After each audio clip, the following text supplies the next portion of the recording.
हातकणंगले तालुक्यातील मौजे सोनारली गाव विकास कमिटीच्या शिष्टमंडळानं 17 एप्रिल 2023 रोजी जिल्हा प्रशासनाला विविध मागण्यांचं निवेदन दिलं होतं।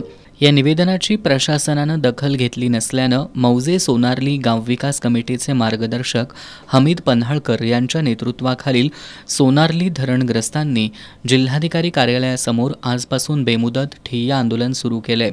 धरणग्रस्तांसाठीच्या ग्रामपंचायतीसाठीच्या सर्वेक्षणातील धरणग्रस्त नसणाऱ्या कुटुंबाची नावं वगळावीत, अपात्र धरणग्रस्तांना मिळालेल्या निर्वाह भत्त्याची चौकशी करावी, अतिरिक्त वाटप झालेले भूखंड सरकारनं ताब्यात घ्यावेत, सोनारली धरणग्रस्तांना निर्वाह भत्त्यासह अन्य शासकीय अनुदानाचे लाभ द्यावेत, या आणि अन्य मागण्यांकडे या आंदोलनाच्या माध्यमातून लक्ष वेधण्यात आले।